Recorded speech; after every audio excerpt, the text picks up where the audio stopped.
Chapter 26. Now the men from Ziph came back to Saul at Gibeah to tell him that David had returned to the wilderness and was hiding on Hachilah Hill. So Saul took his elite corps of 3,000 troops and went to hunt him down. Saul camped along the road at the edge of the wilderness where David was hiding. But David knew of Saul's arrival and sent out spies to watch his movements. David slipped over to Saul's camp one night to look around. King Saul and General Abner were sleeping inside a ring formed by the slumbering soldiers. Any volunteers to go down there with me? David asked Ahimelech the Hittite and Abishai, Joab's brother and the son of Zeruiah. I'll go with you. Abishai replied. So David and Abishai went to Saul's camp and found him asleep, with his spear in the ground beside his head. Abishai whispered to David, God has put your enemy within your power this time for sure. Let me go and put that spear through him. I'll pin him to the earth with it. I'll not need to strike a second time. No, don't kill him. For who can remain innocent after attacking the Lord's chosen king? Surely God will strike him down someday, or he will die in battle or of old age. But God forbid that I should kill the man he has chosen to be king. But I'll tell you what, we'll take his spear and his jug of water and then get out of here. So David took the spear and jug of water, and they got away without anyone seeing them or even waking up, because the Lord had put them sound asleep. They climbed the mountain slope opposite the camp until they were at a safe distance. Then David shouted down to Abner and Saul, "Wake up, Abner!" "Who is it?" Abner demanded. Well, Abner, you're a great fellow, aren't you?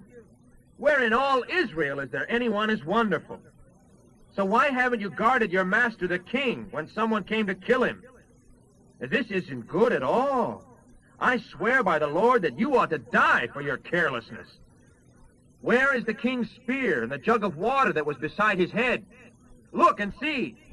Saul recognized David's voice and said, "Is that you, my son, David?" "Yes, sir, it is. Why are you chasing me? What have I done? What is my crime? If the Lord has stirred you up against me, then let him accept my peace offering. But if this is simply the scheme of a man, then may he be cursed by God. For you have driven me out of my home so that I can't be with the Lord's people, and you have sent me away to worship heathen gods. Must I die on foreign soil, far from the presence of Jehovah? Why should the king of Israel come out to hunt my life like a partridge on the mountains?" "I have done wrong. Come back home, my son, and I'll no longer try to harm you, for you saved my life today.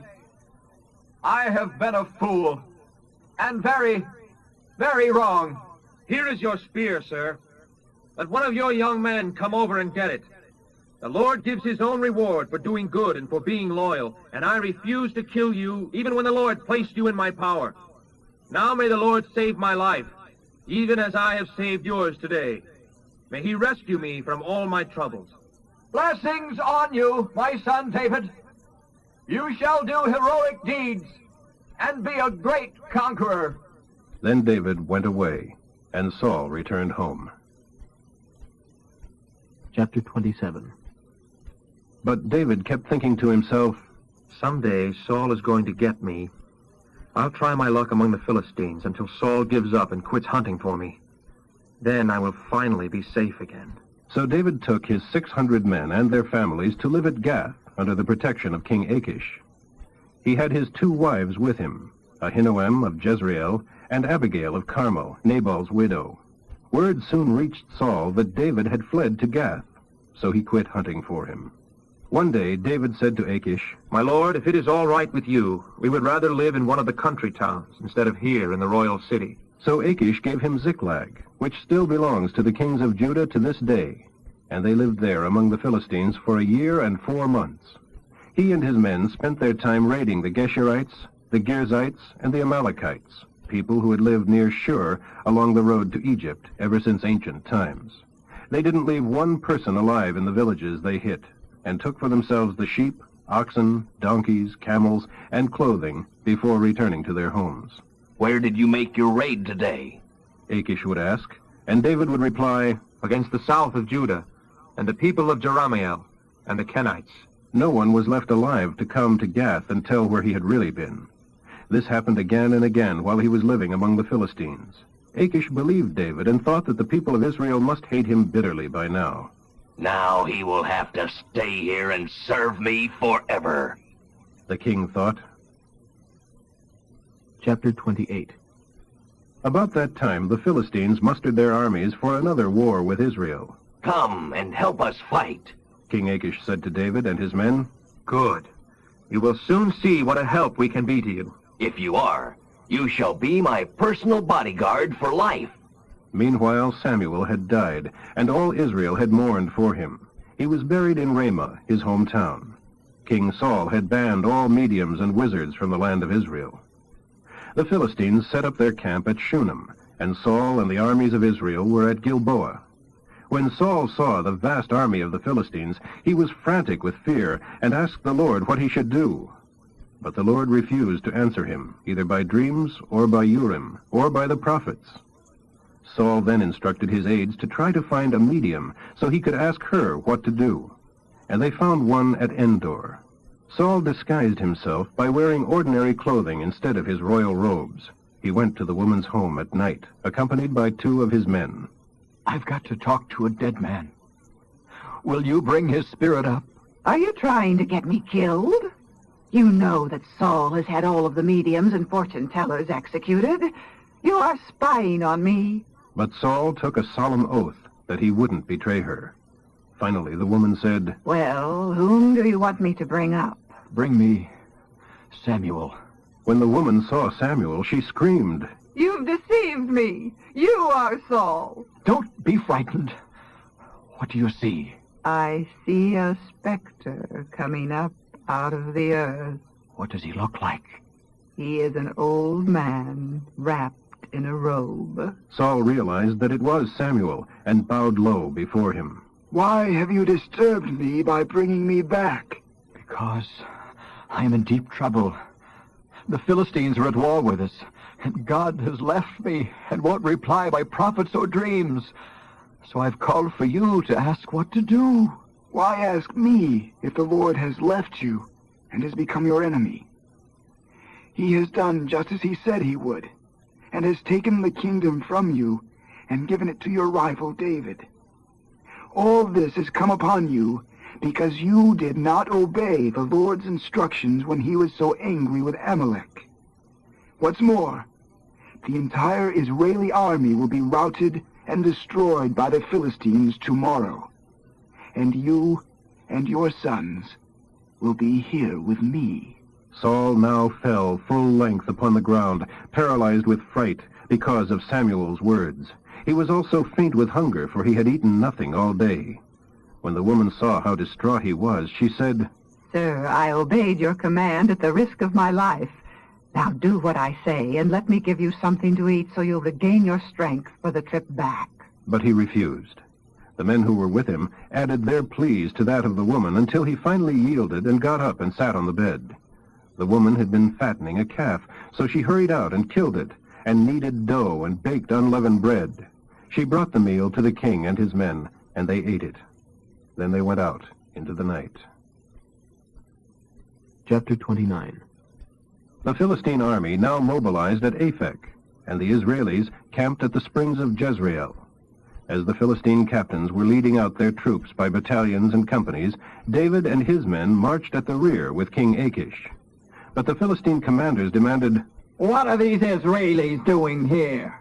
And King Achish told them, This is David, the runaway servant of King Saul of Israel. He's been with me for years, and I've never found one fault in him since he arrived. But the Philistine leaders were angry. Send them back. They aren't going into the battle with us. They'll turn against us. Is there any better way for him to reconcile himself with his master than by turning against us in the battle? This is the same man the women of Israel sang about in their dances. Saul has slain his thousands, and David his 10,000s. So Achish finally summoned David and his men. I swear by the Lord, you are some of the finest men I've ever met, and I think you should go with us. But my commanders say no. Please, don't upset them, but go back quietly. What have I done to deserve this treatment? Why can't I fight your enemies? As far as I'm concerned, you're as perfect as an angel of God. But my commanders are afraid to have you with them in the battle. Now, get up early in the morning and leave as soon as it is light. So David headed back into the land of the Philistines, while the Philistine army went on to Jezreel. Chapter 30. 3 days later, when David and his men arrived home at their city of Ziklag, they found that the Amalekites had raided the city and burned it to the ground, carrying off all the women and children.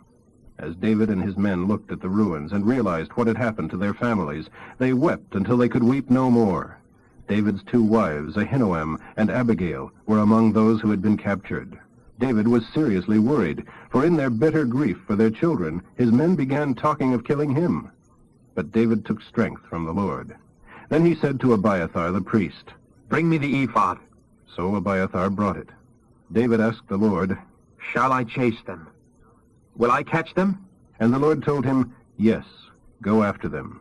You will recover everything that was taken from you. So David and his 600 men set out after the Amalekites. When they reached the Besor brook, 200 of the men were too exhausted to cross, but the other 400 kept going. Along the way they found an Egyptian youth in a field and brought him to David. He had not had anything to eat or drink for 3 days and nights, so they gave him part of a fig cake, 2 clusters of raisins, and some water, and his strength soon returned. David asked him, Who are you and where do you come from? I am an Egyptian, the servant of an Amalekite. My master left me behind 3 days ago because I was sick.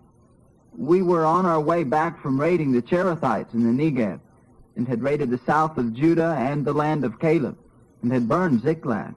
Can you tell me where they went? If you swear by God's name that you will not kill me or give me back to my master, then I will guide you to them. So he led them to the Amalekite encampment. They were spread out across the fields, eating and drinking and dancing with joy because of the vast amount of loot they had taken from the Philistines and from the men of Judah. David and his men rushed in among them and slaughtered them all that night and the entire next day until evening. No one escaped, except 400 young men who fled on camels. David got back everything they had taken. The men recovered their families and all of their belongings, and David rescued his 2 wives. His troops rounded up all the flocks and herds and drove them on ahead of them. These are all yours personally, as your reward. They told David. When they reached Besor brook and the 200 men who had been too exhausted to go on, David greeted them joyfully. But some of the ruffians among David's men declared, They didn't go with us, so they can't have any of the loot. Give them their wives and their children and tell them to be gone. But David said, No, my brothers. The Lord has kept us safe and helped us defeat the enemy. Do you think that anyone will listen to you when you talk like this? We share and share alike, those who go to battle and those who guard the equipment. From then on, David made this a law for all of Israel, and it is still followed. When he arrived at Ziklag, he sent part of the loot to the elders of Judah. Here is a present for you, taken from the Lord's enemies. He wrote them. The gifts were sent to the elders in the following cities where David and his men had been: Bethel, South Ramoth, Jatir, Aroer, Sifmoth, Eshtemoa, Rachel, the cities of the Jerahmeelites, the cities of the Kenites, Hormah, Oratian, Athach, Hebron. Chapter 31. Meanwhile, the Philistines had begun the battle against Israel, and the Israelis fled from them and were slaughtered wholesale on Mount Gilboa. The Philistines closed in on Saul and killed his sons Jonathan, Abinadab, and Malchishua. Then the archers overtook Saul and wounded him badly. He groaned to his armor-bearer, Kill me with your sword before these heathen Philistines capture me and torture me. But his armor-bearer was afraid to, so Saul took his own sword and fell upon the point of the blade, and it pierced him through. When his armor-bearer saw that he was dead, he also fell upon his sword and died with him. So Saul, his armor-bearer, his 3 sons, and his troops died together that same day. When the Israelis on the other side of the valley and beyond the Jordan heard that their comrades had fled and that Saul and his sons were dead, they abandoned their cities, and the Philistines lived in them. The next day, when the Philistines went out to strip the dead, they found the bodies of Saul and his 3 sons on Mount Gilboa. They cut off Saul's head and stripped off his armor, and sent the wonderful news of Saul's death to their idols, and to the people throughout their land. His armor was placed in the temple of Ashtaroth, and his body was fastened to the wall of Bethshan. But when the people of Jabesh-Gilead heard what the Philistines had done, warriors from that town traveled all night to Bethshan and took down the bodies of Saul and his sons from the wall and brought them to Jabesh, where they cremated them. Then they buried their remains beneath the oak tree at Jabesh and fasted for 7 days.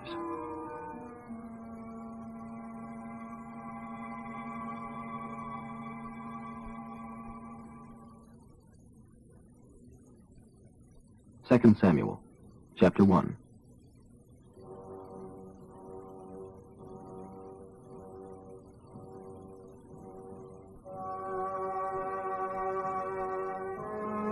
Saul was dead, and David had returned to Ziklag after slaughtering the Amalekites. 3 days later, a man arrived from the Israeli army with his clothes torn and with dirt on his head as a sign of mourning. He fell to the ground before David in deep respect. Where do you come from? David asked. From the Israeli army. What happened? Tell me how the battle went. Our entire army fled. Thousands of men are dead and wounded on the field, and Saul and his son Jonathan have been killed. How do you know they are dead? Because I was on Mount Gilboa and saw Saul leaning against his spear with the enemy chariots closing in upon him. When he saw me, he cried out for me to come to him. "Who are you?" he asked. "An Amalekite," I replied. "Come and put me out of my misery," he begged, "for I'm in terrible pain, but life lingers on." So I killed him, for I knew he couldn't live. Then I took his crown and one of his bracelets to bring to you, my lord. David and his men tore their clothes in sorrow when they heard the news. They mourned and wept and fasted all day for Saul and his son Jonathan, and for the Lord's people, and for the men of Israel who had died that day. Then David said to the young man who had brought the news, "Where are you from? I am an Amalekite." Why did you kill God's chosen king?" Then he said to one of his young men, "Kill him!" So he ran him through with his sword, and he died. You die self-condemned, for you yourself confessed that you killed God's appointed king. Then David composed a dirge for Saul and Jonathan, and afterward commanded that it be sung throughout Israel. It is quoted here from the book Heroic Ballads. O Israel, your pride and joy lies dead upon the hills. Mighty heroes have fallen. Don't tell the Philistines, lest they rejoice. Hide it from the cities of Gath and Ashkelon, lest the heathen nations laugh in triumph. O Mount Gilboa, let there be no dew nor rain upon you. Let no crops of grain grow on your slopes. For there the mighty Saul has died. He is God's appointed king no more. Both Saul and Jonathan slew their strongest foes and did not return from battle empty-handed. How much they were loved. How wonderful they were, both Saul and Jonathan. They were together in life and in death.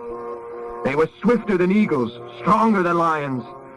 But now, O women of Israel, weep for Saul. He enriched you with fine clothing and golden ornaments. These mighty heroes have fallen in the midst of the battle. Jonathan is slain upon the hills. How I weep for you, my brother Jonathan. How much I loved you, and your love for me was deeper than the love of women. The mighty ones have fallen, stripped of their weapons and dead.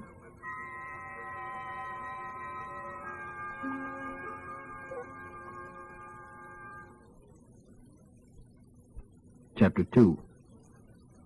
David then asked the Lord, Shall I move back to Judah? and the Lord replied, Yes. Which city shall I go to? And the Lord replied, Hebron. So David and his wives, Ahinoam from Jezreel and Abigail, the widow of Nabal from Carmel, and his men and their families all moved to Hebron. Then the leaders of Judah came to David and crowned him king of the Judean confederacy. When David heard that the men of Jabesh-Gilead had buried Saul, he sent them this message.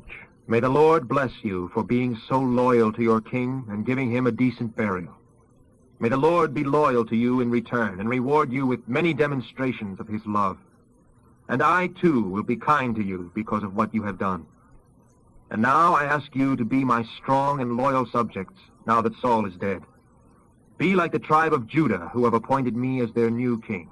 But Abner, Saul's commander-in-chief, had gone to Mahanaim to crown Saul's son Ishbosheth as king. His territory included Gilead, Asherai, Jezreel, Ephraim, the tribe of Benjamin, and all the rest of Israel. Ishbosheth was 40 years old at the time. He reigned in Mahanaim for 2 years. Meanwhile, David was reigning in Hebron as king of the Judean Confederacy for 7.5 years. One day, General Abner led some of Ishbosheth's troops to Gibeon from Mahanaim, and General Joab, the son of Zeruiah, led David's troops out to meet them. They met at the pool of Gibeon, where they sat facing each other on opposite sides of the pool. Then Abner suggested to Joab, Let's watch some swordplay between our young men. Joab agreed. So 12 men were chosen from each side to fight in mortal combat. Each one grabbed his opponent by the hair and thrust his sword into the other's side, so that all of them died. The place has been known ever since as Sword Field. The two armies then began to fight each other, and by the end of the day, Abner and the men of Israel had been defeated by Joab and the forces of David. Joab's brothers, Abishai and Asahel, were also in the battle. Asahel could run like a deer, and he began chasing Abner. He wouldn't stop for anything, but kept on, single-minded, after Abner alone. When Abner looked behind and saw him coming, he called out to him, Is that you, Asahel? Yes, it is. Go after someone else. Abner warned, but Asahel refused and kept on coming. Again, Abner shouted to him, Get away from here. I could never face your brother Joab if I have to kill you. but he refused to turn away. So Abner pierced him through the belly with the butt end of his spear. It went right through his body and came out his back. He stumbled to the ground and died there, and everyone stopped when they came to the place where he lay. Now Joab and Abishai set out after Abner. The sun was just going down as they arrived at Ammah Hill near Giah, along the road into the Gibeon desert. Abner's troops from the tribe of Benjamin regrouped there at the top of the hill, and Abner shouted down to Joab, Must our swords continue to kill each other forever? How long will it be before you call off your people from chasing their brothers? Joab shouted back, I swear by God that even if you hadn't spoken, we would all have gone home tomorrow morning. Then he blew his trumpet, and his men stopped chasing the troops of Israel. That night, Abner and his men retreated across the Jordan Valley, crossed the river, and traveled all the next morning until they arrived at Mahanaim. Joab and the men who were with him returned home too, and when he counted his casualties, he learned that only 19 men were missing, in addition to Asahel. But 360 of Abner's men, all from the tribe of Benjamin, were dead.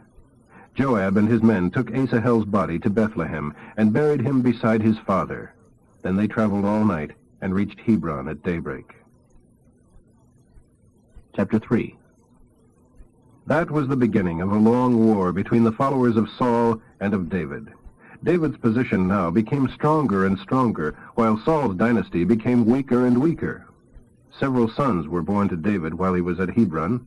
The oldest was Amnon, born to his wife Ahinoam. His second son, Chileab, was born to Abigail, the widow of Nabal of Carmel. The third was Absalom, born to Maacah, the daughter of King Talmai of Geshur.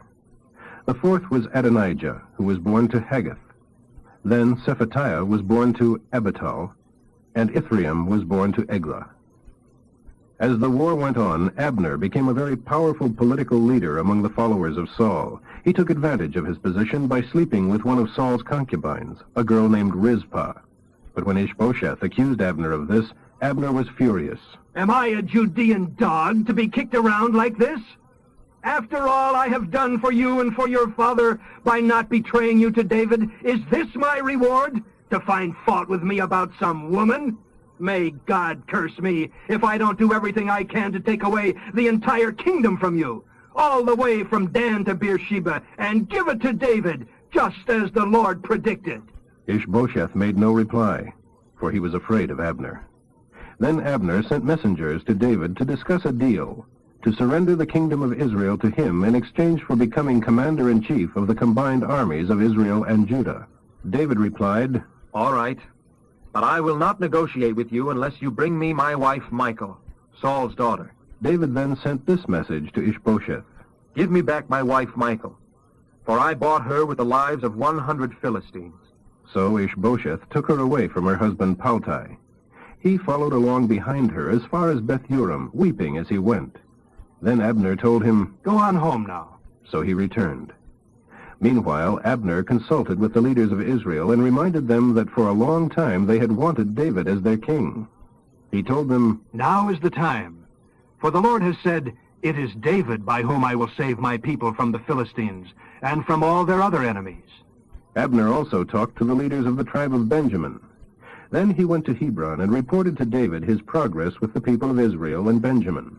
20 men accompanied him, and David entertained them with a feast.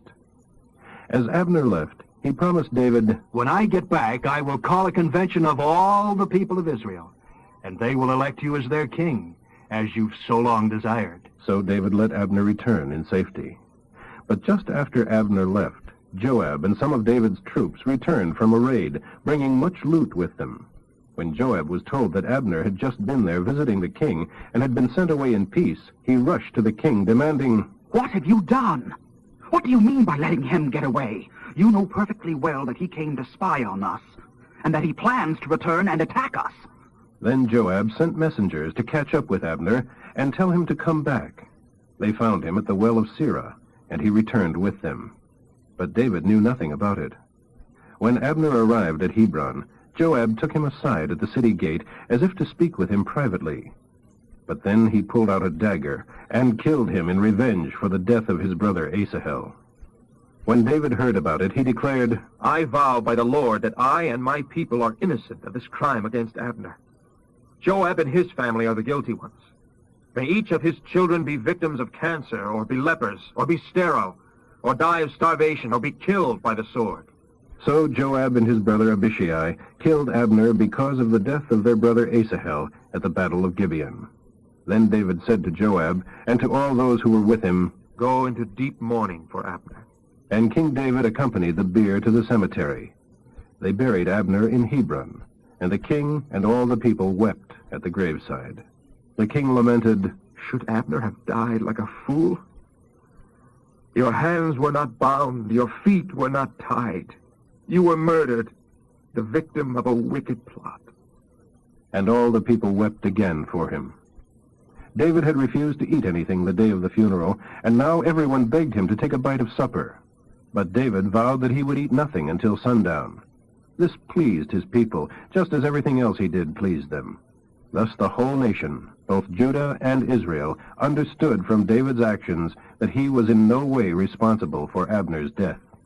And David said to his people, A great leader and a great man has fallen today in Israel. And even though I am God's chosen king, I can do nothing with these 2 sons of Zeruiah. May the Lord repay wicked men for their wicked deeds. Chapter 4. When King Ishbosheth heard about Abner's death at Hebron, he was paralyzed with fear, and his people too were badly frightened. The command of the Israeli troops then fell to 2 brothers, Baanah and Rechab, who were captains of King Ishbosheth's raiding bands. They were the sons of Rimmon, who was from Beeroth in Benjamin. People from Beeroth are counted as Benjaminites, even though they fled to Gittaim, where they now live. There was a little lame grandson of King Saul's named Mephibosheth, who was the son of Prince Jonathan. He was 5 years old at the time Saul and Jonathan were killed at the battle of Jezreel. When the news of the outcome of the battle reached the capital, the child's nurse grabbed him and fled. But she fell and dropped him as she was running, and he became lame. Rechab and Baanah arrived at King Ishbosheth's home one noon as he was taking a nap. They walked into the kitchen as though to get a sack of wheat, but then sneaked into his bedroom and murdered him and cut off his head. Taking his head with them, they fled across the desert that night and escaped. They presented the head to David at Hebron. They exclaimed, Look! Here is the head of Ishbosheth, the son of your enemy Saul, who tried to kill you. Today the Lord has given you revenge upon Saul and upon his entire family. But David replied, I swear by the Lord who saved me from my enemies that when someone told me Saul is dead, thinking he was bringing me good news, I killed him. That is how I rewarded him for his glad tidings. And how much more shall I do to wicked men who kill a good man in his own house and on his bed? Shall I not demand your lives? So David ordered his young men to kill them. And they did. They cut off their hands and feet and hanged their bodies beside the pool in Hebron. And they took Ishbosheth's head and buried it in Abner's tomb in Hebron. Chapter 5. Then representatives of all the tribes of Israel came to David at Hebron and gave him their pledge of loyalty. They said, We are your blood brothers. And even when Saul was our king, you were our real leader. The Lord has said that you should be the shepherd and leader of his people. So David made a contract before the Lord with the leaders of Israel there at Hebron, and they crowned him king of Israel. He had already been the king of Judah for 7 years, since the age of 30. He then ruled 33 years in Jerusalem as king of both Israel and Judah. So he reigned for 40 years altogether. David now led his troops to Jerusalem to fight against the Jebusites who lived there. They told him, You'll never come in here. Even the blind and lame could keep you out. For they thought they were safe. But David and his troops defeated them and captured the stronghold of Zion, now called the City of David. When the insulting message from the defenders of the city reached David, he told his troops, Go up through the water tunnel into the city and destroy those lame and blind Jebusites. How I hate them. That is the origin of the saying, even the blind and the lame could conquer you. So David made the stronghold of Zion, also called the City of David, his headquarters. Then, beginning at the old Millo section of the city, he built northward toward the present city center. So David became greater and greater, for the Lord God of heaven was with him. Then King Hiram of Tyre sent cedar lumber, carpenters, and masons to build a palace for David. David now realized why the Lord had made him the king and blessed his kingdom so greatly. It was because God wanted to pour out his kindness on Israel, his chosen people. After moving from Hebron to Jerusalem, David married additional wives and concubines and had many sons and daughters. These are his children who were born at Jerusalem: Shammua, Shobab, Nathan, Solomon, Ibhar, Elishua, Nepheg, Japhiah, Elishama, Eliada, Eliphalet. When the Philistines heard that David had been crowned king of Israel, they tried to capture him. But David was told that they were coming and went into the stronghold. The Philistines arrived and spread out across the valley of Rephaim. Then David asked the Lord, Shall I go out and fight against them? Will you defeat them for me? And the Lord replied, Yes, go ahead, for I will give them to you. So David went out and fought with them at Baal Perazim and defeated them. He exclaimed, The Lord did it. He burst through my enemies like a raging flood. So he named the place Bursting.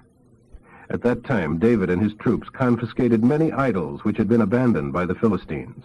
But the Philistines returned and again spread out across the valley of Rephaim. When David asked the Lord what to do, he replied, Don't make a frontal attack. Go behind them and come out by the balsam trees. When you hear a sound like marching feet in the tops of the balsam trees, attack. For it will signify that the Lord has prepared the way for you and will destroy them. So David did as the Lord had instructed him and destroyed the Philistines all the way from Geba to Gezer. Chapter 6. Then David mobilized 30,000 special troops and led them to Baal Judah to bring home the ark of the Lord of heaven enthroned above the cherubim. The ark was placed upon a new cart and taken from the hillside home of Abinadab. It was driven by Abinadab's sons, Uzzah and Ahio. Ahio was walking in front and was followed by David and the other leaders of Israel, who were joyously waving branches of juniper trees and playing every sort of musical instrument before the Lord: lyres, harps, tambourines, castanets, and cymbals. But when they arrived at the threshing floor of Nacon, the oxen stumbled, and Uzzah put out his hand to steady the ark. Then the anger of the Lord flared out against Uzzah, and he killed him for doing this. So he died there beside the ark. David was angry at what the Lord had done, and named the spot the place of wrath upon Uzzah, which is still called that to this day. David was now afraid of the Lord, and asked, How can I ever bring the ark home? So he decided against taking it into the city of David, but carried it instead to the home of Obed-Edom, who had come from Gath. It remained there for 3 months, and the Lord blessed Obed-Edom and all his household. When David heard this, he brought the ark to the city of David with a great celebration.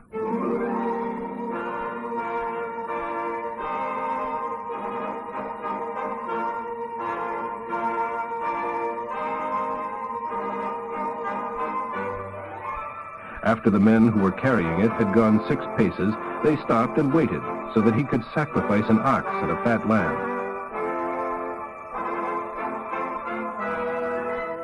And David danced before the Lord with all his might, and was wearing priest's clothing. So Israel brought home the ark of the Lord with much shouting and blowing of trumpets.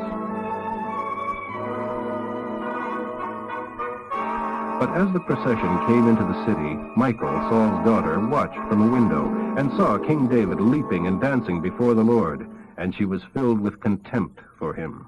The ark was placed inside the tent which David had prepared for it, and he sacrificed burnt offerings and peace offerings to the Lord. Then he blessed the people in the name of the Lord of heaven, and gave a present to everyone, men and women alike, of a loaf of bread, some wine, and a cake of raisins. When it was all over and everyone had gone home, David returned to bless his family.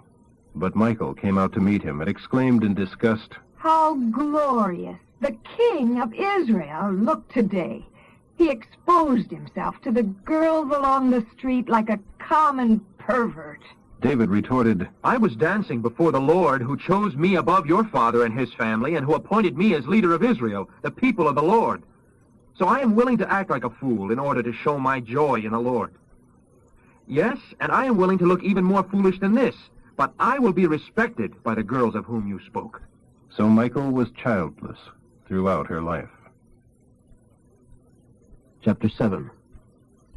When the Lord finally sent peace upon the land, and Israel was no longer at war with the surrounding nations, David said to Nathan the prophet, Look, here I am living in this beautiful cedar palace while the ark of God is out in a tent. Nathan replied, Go ahead with what you have in mind, for the Lord is with you. But that night the Lord said to Nathan, Tell my servant David not to do it, for I have never lived in a temple. My home has been a tent ever since the time I brought Israel out of Egypt, and I have never once complained to Israel's leaders, the shepherds of my people. Have I ever asked them, Why haven't you built me a beautiful cedar temple? Now go and give this message to David from the Lord of heaven. I chose you to be the leader of my people Israel when you were a mere shepherd, tending your sheep in the pasture land. I have been with you wherever you have gone, and have destroyed your enemies. And I will make your name greater yet, so that you will be one of the most famous men in the world. I have selected a homeland for my people, from which they will never have to move. It will be their own land, where the heathen nations won't bother them, as they did when the judges ruled my people. There will be no more wars against you, and your descendants shall rule this land for generations to come. For when you die, I will put one of your sons upon your throne, and I will make his kingdom strong. He is the one who shall build me a temple, and I will continue his kingdom into eternity. I will be his father, and he shall be my son. If he sins, I will use other nations to punish him. But my love and kindness shall not leave him, as I took it from Saul, your predecessor. Your family shall rule my kingdom forever. So Nathan went back to David and told him everything the Lord had said. Then David went into the tabernacle and sat before the Lord and prayed, O Lord God, why have you showered your blessings on such an insignificant person as I am? And now, in addition to everything else, you speak of giving me an eternal dynasty. Such generosity is far beyond any human standard. O Lord God, what can I say? For you know what I am like. You are doing all these things just because you promised to, and because you want to. How great you are, Lord God. We have never heard of any other God like you, and there is no other God. What other nation in all the earth has received such blessings as Israel, your people? For you have rescued your chosen nation in order to bring glory to your name. You have done great miracles to destroy Egypt and its gods. You chose Israel to be your people forever, and you became our God. And now, Lord God, do as you have promised concerning me and my family. And may you be eternally honored when you have established Israel as your people, and have established my dynasty before you. For you have revealed to me, O Lord of heaven, God of Israel, that I am the first of a dynasty which will rule your people forever. That is why I have been bold enough to pray this prayer of acceptance. For you are indeed God, and your words are truth, and you have promised me these good things. So do as you have promised. Bless me and my family forever. May our dynasty continue on and on before you. For you, Lord God, have promised it. Chapter 8. After this, David subdued and humbled the Philistines by conquering Gath, their largest city. He also devastated the land of Moab. He divided his victims by making them lie down side by side in rows. 2/3 of each row, as measured with a tape, were butchered. And 1/3 were spared to become David's servants. They paid him tribute each year. He also destroyed the forces of King Hadadezer, son of Rehob of Zobah, in a battle at the Euphrates River, for Hadadezer had attempted to regain his power. David captured 1,700 cavalry and 20,000 infantry. Then he lamed all of the chariot horses except for 100 teams. He also slaughtered 22,000 Syrians from Damascus when they came to help Hadadezer. David placed several army garrisons in Damascus, and the Syrians became David's subjects and brought him annual tribute money. So the Lord gave him victories wherever he turned. David brought the gold shields to Jerusalem, which King Hadadezer's officers had used. He also carried back to Jerusalem a very large amount of bronze from Hadadezer's cities of Beta and Berothai. When King Toi of Hamath heard about David's victory over the army of Hadadezer, he sent his son Joram to congratulate him, for Hadadezer and Toi were enemies. He gave David presents made from silver, gold, and bronze. David dedicated all of these to the Lord, along with the silver and gold he had taken from Syria, Moab, Ammon, the Philistines, Amalek, and King Hadadezer. So David became very famous. After his return, he destroyed 18,000 Edomites at the Valley of Salt, and then placed garrisons throughout Edom, so that the entire nation was forced to pay tribute to Israel, another example of the way the Lord made him victorious wherever he went. David reigned with justice over Israel, and was fair to everyone. The general of his army was Joab, son of Zeruiah, and his secretary of state was Jehoshaphat, son of Ahilud. Zadok, son of Ahitub, and Ahimelech, son of Abiathar, were the high priests, and Seraiah was the king's private secretary. Benaiah, son of Jehoiada, was captain of his bodyguard, and David's sons were his assistants. Chapter 9. One day David began wondering if any of Saul's family was still living, for he wanted to be kind to them as he had promised Prince Jonathan. He heard about a man named Ziba, who had been one of Saul's servants, and summoned him. Are you Ziba? Yes, sir, I am. Is anyone left from Saul's family? If so, I want to fulfill a sacred vow by being kind to him. Yes, Jonathan's lame son is still alive. Where is he? In Lo-Debar, at the home of Maker. So King David sent for Mephibosheth, Jonathan's son and Saul's grandson. Mephibosheth arrived in great fear and greeted the king in deep humility, bowing low before him. But David said, Don't be afraid. I've asked you to come so that I can be kind to you because of my vow to your father Jonathan. I will restore to you all the land of your grandfather Saul, and you shall live here at the palace. Mephibosheth fell to the ground before the king.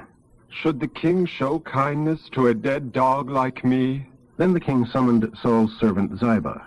I have given your master's grandson everything that belonged to Saul and his family. You and your sons and servants are to farm the land for him, to produce food for his family. But he will live here with me. Ziba, who had 15 sons and 20 servants, replied, Sir, I will do all that you have commanded.